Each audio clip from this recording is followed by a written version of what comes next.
And without further ado, let's go right ahead and go into the first segment, which is going to be all about the teams that have recently advanced into the quarterfinal. So, for starters, Serbia and Australia. If this game isn't going to be the game of the week, France against Canada, which is happening right now, if this game doesn't end up being close to competitive, this game is definitely going to be the game of the week because this matchup between Serbia and Australia ended up going into overtime. And to make things even more impressive, I should say, the Serbian team was down 44 to 20 in the second quarter with about 7 minutes left to go. And it was looking like this was going to be a blowout for the Australian team, and that Australia was, that the game that was against the Greece team between Australia and Greece was just a fluke game, but it was a little bit more than that. So Jokic and company ended up coming back, and they ended up forcing the game into overtime. And then, with about a few seconds left in overtime, Jokic hit his infamous one-legged fadeaway to seal the game and win 95-90. And there were a lot of very good performances coming out there. But aside from this game that went down, there was also Germany going up against Greece. And the Germans ended up, making quick work of the Greek team as they won 76-63. There was, the game wasn't really that close, I should say. Compared to the other game, which was, it started out a little bit. I mean, Greece sort of had control of this game early on, but then as the game continued and the game progressed, mainly towards like the end of halftime. Once halftime hit, the Germans basically, they continued to dominate the rest of the way. So, like, the biggest lead that the Greek team had was 15. Meanwhile, the biggest lead that the Germans had was 12. And, I mean, I don't know, I don't know why it says, like, that's what it says on the website, because they won by 13. So, I have no idea why the tracker here says that the biggest lead for the German team was 13. And aside from, I don't understand. I don't know. Like, or maybe it's the other way around. Yeah, it was the other way around. I apologize. Their biggest lead was 15, and it's the way that this website works. It's so confusing. Everything about this tournament just confuses me. I don't know. Maybe it's because it's not, I'm used to like how, Americans make these sort of things, and this is, it's a whole organization, so it's not just, Americans that are doing this. So maybe that's why I get confused really easily. But aside from that, here is, let me just go ahead and choke. There we go. Yeah. You like that graphic? It's beautiful, isn't it? So this is how the tournament is looking right now. So, Germany and Greece, Germans advance, and Serbia ends up advancing, beating Australia. And I just wanted to show off this graphic because I think it looks great. Again, shout out to Taishiro for making this graphic for me. Fantastic. Now, the scores for these games, because that's really what everyone wants to hear. So, Franz Wagner, again, showing everyone why he deserves the contract that he gets from the Orlando Magic. Very, very impressive performance out here coming in from him. There were several players that did not play for the German team, but, I guess it was for the best because they ended up winning. Still haven't lost a game in these Olympics. And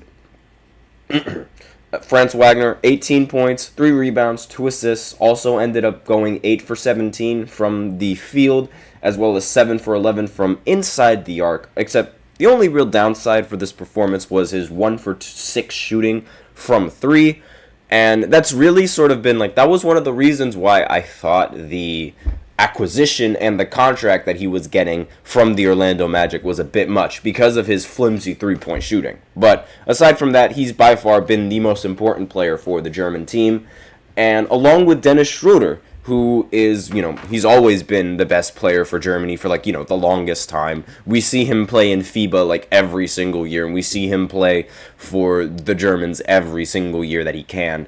And tough shot by Canada. Of course, it misses. But aside from that, I mean, Dennis Schroeder, arguably one of the more important players for this team because of just how well he's able to pass the ball. 13 points, 8 assists. Those assists don't lie. Like he gets a lot of assists in a majority of his games. And now let's just go ahead and move on. Now for the Greek side, obviously the only player that ended up showing out was Giannis Antetokounmpo. I don't really understand why any other player would show out aside from Giannis. It really doesn't.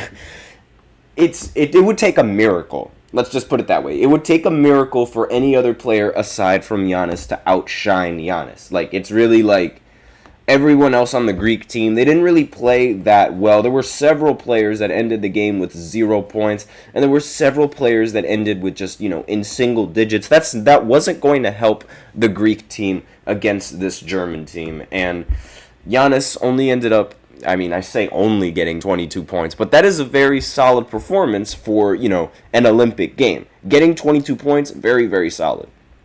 Now, that's one game out of the way. Now let's go ahead and go over to the Serbian game. I'm just pulling up, the box scores and the stats. The best player for the Australian team was arguably Patty Mills. I think it was Patty Mills.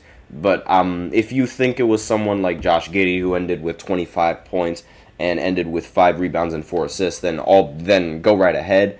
But Patty Mills, he ended the game with 26 points and ended with 3 rebounds. Surprisingly, he recorded 0 assists for this game. I'm very surprised at that. Like, I thought I read that wrong when I was looking at the box scores, but no, he was just scoring this game, which is honestly all that you really needed. And again, Jokic, he ended up, propelling the comeback, almost ended up getting a triple-double as well.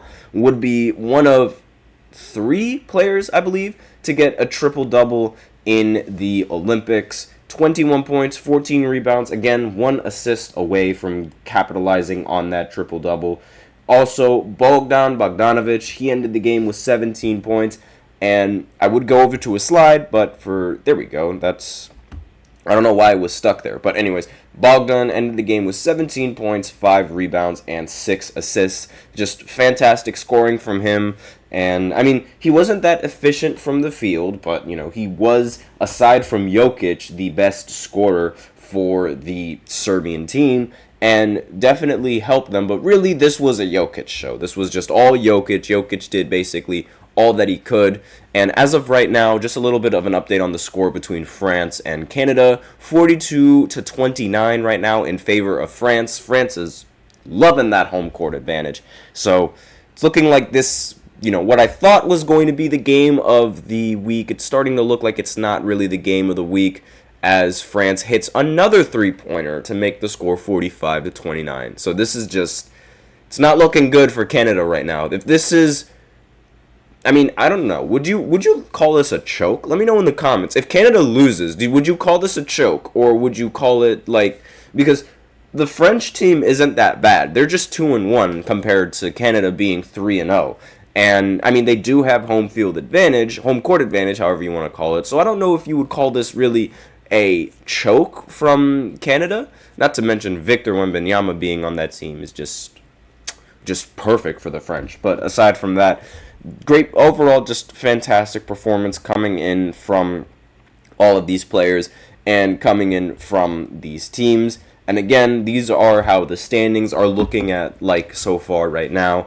Obviously, this is an elimination game. Every single game is it lasts only once. You win or you lose, you're out completely. If you win, you move on up until you get to the semifinal round, where if you lose, you have a chance to fight for the bronze medal. But really, who wants to fight for bronze? I wouldn't be able to stand fighting for bronze, but that's just me. Because, America and spoiled. But that's besides the point. So, with that out of the way, we are out of time for this, for this first segment. So now I will go ahead and go into the second segment, where I talk about the United States and their leading scorers right after this short break. So be sure to stay tuned for that. I feel like I'm losing my mind. Is everybody in the world blind? Please, Lord, give me a sign, a sign. I feel like I'm losing my mind. Is everybody in the world blind? Please, Lord, give me a sign, a sign. I wanna be the greatest. Everybody on the fake shit. I look around and feel like everybody is the fakest. I make this every day and I'm impatient, hoping one day I blow up from the basement. Statement, the top is so vacant. I don't hear shit that I think is amazing. Waiting for my day when I'm playing sold out shows for 1,000 faces. Hey, give me that crown, get in my way and to be put down. It ain't your place, all this my town. If I want that shit, then I'll get it right now. I'm losing it, the noose it fits, some losing shit, a stupid myth. You choose to live or choose to dip, you choose to fight or lose your grip and lose a gift. Oh. I feel like I'm losing my mind. Is everybody in the world blind? Please, Lord, give me a sign, a sign. I feel like I'm losing my mind. Is everybody in the